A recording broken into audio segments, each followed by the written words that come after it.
You ever sit alone with yourself and feel like you should be further ahead than where you are right now?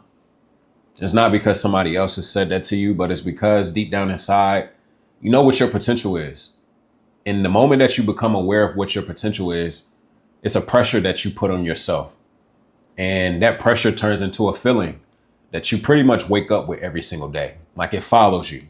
You wake up thinking about it. You go throughout your day thinking about it. Before you go to sleep, you're always just thinking, I should be further ahead. I should be further ahead. And once you go through this cycle long enough, eventually it becomes extremely heavy. And once you get to the point where you got to look in the mirror and you got to be real with yourself, you realize that you can't blame anybody else for the situation that you're in right now. And that's a harsh truth that a lot of people don't want to ever stand up to the plate and actually face. Like, we don't want to be real with ourselves and understanding that where we are right now is a reflection of where we were 3 months ago or where we were a year ago. Like this current moment, you watching this video right now, you were put in front of this because there's something that is going on in your life that said, I need to be able to receive this particular message. So today we're going to be breaking down the pressure that we all put on ourselves. It comes in many different forms. Sometimes it's the pressure of potential. Sometimes it's the pressure of awareness. A lot of times it's the pressure of feeling like you're behind or feeling like you're too late. And this pressure that we put on ourselves can be so heavy that it's worse than us actually failing. Because the realization is this, and it took me such a long time to be able to understand this. Awareness is a blessing and a curse. And what I mean by that is, once you are aware of what life can be, you see what's actually possible. And you understand what you could be doing in order to change your circumstance. But the moment that you think about it is not the moment that you're going to be able to also get the results to be able to match it. It's literally like a seed. The moment that you plant the seed is not the day that the plant is going to actually grow. You got to go through and you have to deepen your roots. You got to nurture the plant. You got to nurture the seed. You got to give it light. You got to shine light on the seed. You got to get through the rainy weather in order for you to be able to rise up. It's the same exact thing with your life right now. Because you are aware of what you actually desire or what life can be like, when you have not necessarily arrived to that destination yet, it's a pressure that you put on yourself that makes it hard to continue or want to continue to go, because it's like this gray area. It's like here we see what is possible. We know what's possible. We understand that this is not the do all say all for our life. Like every single day that we wake up and we have the opportunity to get better, we know that this is where I'm headed. Like we all have a vision. Everybody has this vision that they can see their life like. But the seeing it is just one part of it. Being able to think about it and talk about it as if it's already done and act in order for you to be able to get to the end point or get to the destination that you can actually see. It's a gray area that a lot of us go through. And a lot of us don't necessarily understand it because we are addicted to the sunshine, not understanding that you grow the most outside of the sunshine. Like you grow in isolation. And going back to the seed analogy, I want to break that down even further because I feel like it'll help you be able to see yourself in a different light, to be able to understand the forms of growth. Talking about a seed, if you were to plant a seed, there's two ways that a seed is going to grow. You got gravitrophically and you have phototrophically. Gravitrophically is underground. It's under the surface. Phototrophically is above ground, above surface. So if you think about a seed, like let's think about grass and let's think about a tree. Grass grows extremely fast. It grows out the ground. You can see grass and it's going to grow every other week. You got to cut your grass probably every week in order for you to keep it at a level where it looks good. A lot of people are addicted to being grass because it grows quick. People can see that, hey, I'm doing this thing. I can be this person. Like I'm working on this thing. So like the recognition that we get is something that we are addicted to. Where on the other side, a lot of people need to be more focused on being trees, growing gravitrophically faster or longer than they grow phototrophically. Because when we look at a tree can be 30 feet tall, 40 feet tall, but it took time for it to actually get there. And a lot of times trees, the taller that they are, it shows the longer that they have been there. The longer grass is, the uglier it looks. But because a lot of people are just addicted to the instant gratification and growing extremely fast, we only want to grow phototrophically. We want to grow in the sunshine. We don't want to go through the rain. We don't want to go through the dampness. We don't want to go through the moistness. This is exactly what life looks like. You're that seed, and right now you are aware of what you can be. You can see yourself being that fruitful tree. You can see yourself growing your garden. But that's not fun in the beginning because you want to break the surface. It's not fun growing underneath ground. Because underneath ground, it's moist down there. It's dark. It's quiet. It's lonely. The seed is by itself, or it seems like it's by itself. But being the seed, you understand that above surface, once you actually break out, that's when you actually become or arrive the person that you are supposed to be. I have went through this my entire life, like putting pressure on myself because I'm a critic of myself. I'm the biggest critic of myself. I love having people in my circle that will hold me accountable. But deep down inside, I know that the only person that's going to get me up is me. Like I have to be the hardest person on me. I can't expect somebody else to hold me accountable for a vision that only I can see. But doing so, a lot of the times it has got me to the point of not really understanding that because I have put this pressure on myself, there's an internal responsibility that I have to go through on a day-to-day basis. And that internal responsibility is you get to the point of realizing that you can't blame yourself or you can't blame anybody else for your situation. Like you can't blame other people. You can't say, hey, I'm only here because this person did this to me or this. I wasn't lucky like that person was. You got to be real with yourself. You know, it's on you now.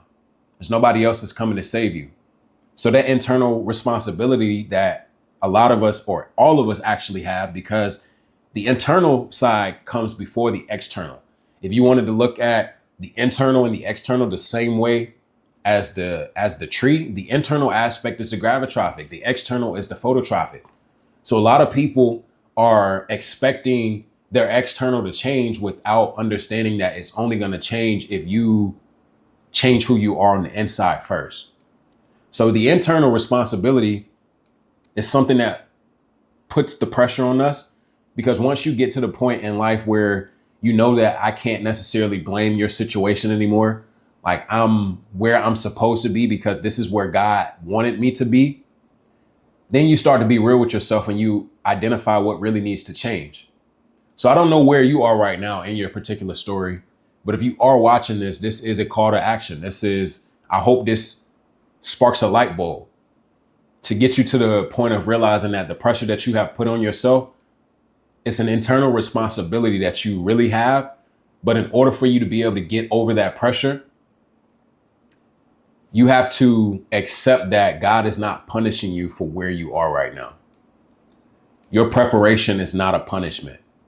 Your preparation is a lot of times a sacrifice. And in order for you to be able to transform where your life is currently, there's three things that you have to focus on. You have to think about what you want. You have to talk about it as it is already done. And you have to act on the things that you think and you talk about.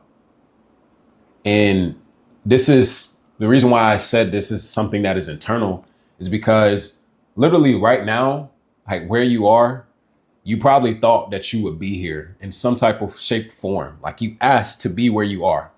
And I know it's like, I know people go through a lot of things. It's like life happens. It's a lot of unfortunate events that happen.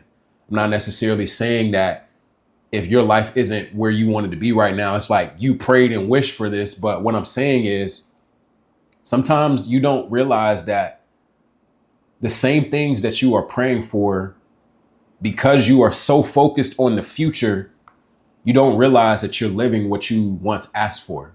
So you strip yourself of the present moment because you are so focused on something that is in the future that is already done.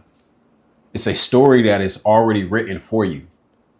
Every single day that you have breath in your body, God already has your story written for you.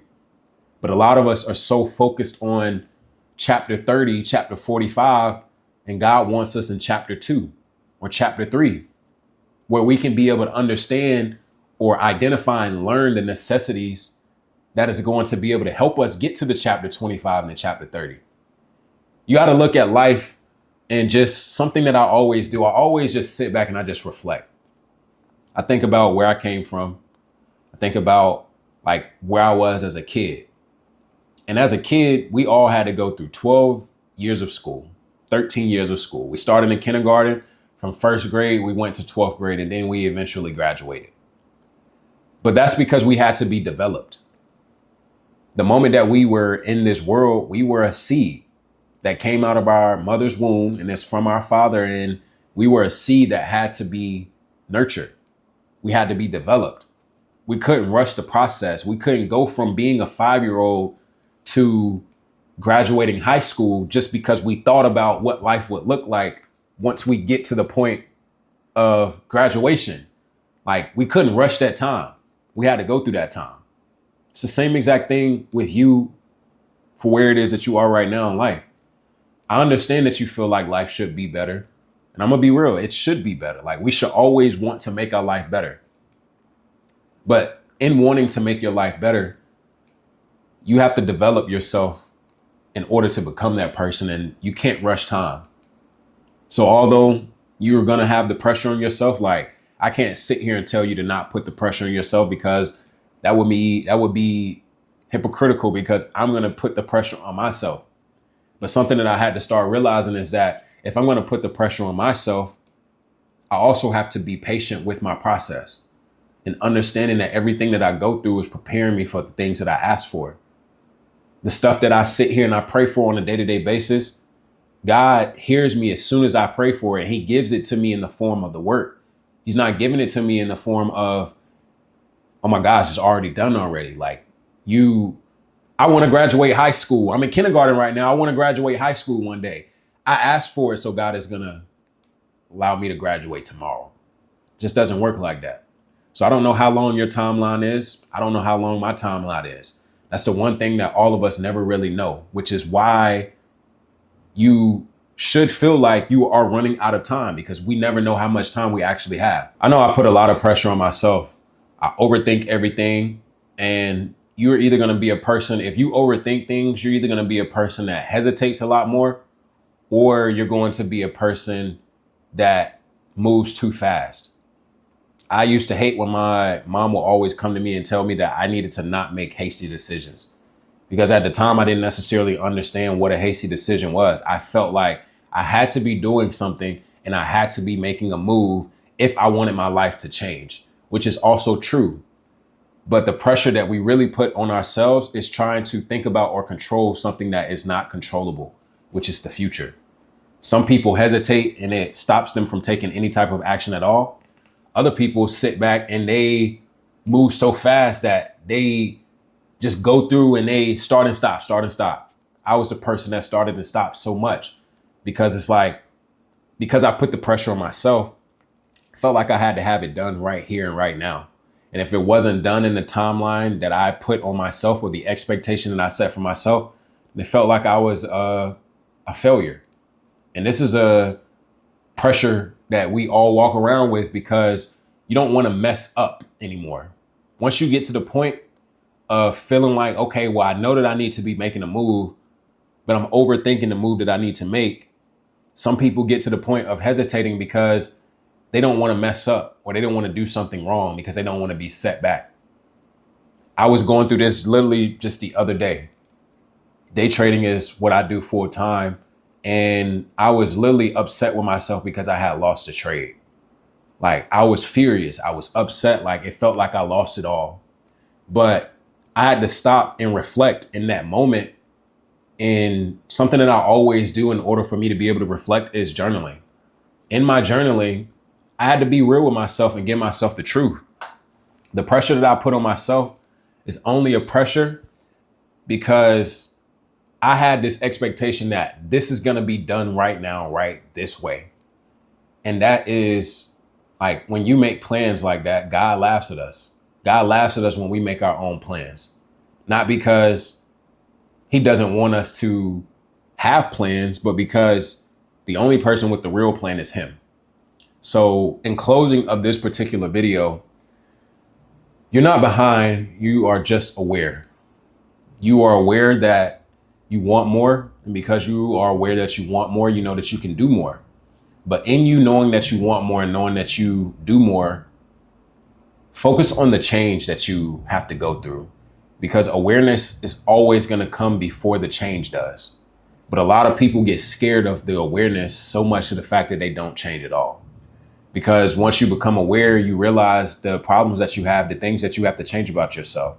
And if those things are not aligned with what you felt like life should be like or what it could look like, if you're not happy with the changes that you have to make, a lot of people just don't make changes at all. So they remain constant, they remain comfortable, they sit in the same positions, and they just walk through life constantly just waiting on the right time to come. But the reason why the right time never comes is because the perfect time to do something was the day that you thought about it. The second best time was yesterday. The third best time is right now. So don't allow for the future to get you off course for making change because you are aware that you need to make change. Take it day by day, put one step or 1 foot forward at a time. Don't try to take 10 steps forward at one particular time. If anything, you got to learn to trust the process, and trusting the process for me is putting your full faith in God, understanding that because he's the author of my story, because he put it on my heart that I have this vision, I know that I should be doing more. And that's something that it is a fire that you need to have under you to always show up and become a better version of yourself. But at the same time, you got to be patient with the maker, patient with the creator, and align yourself with the purpose that he has for you.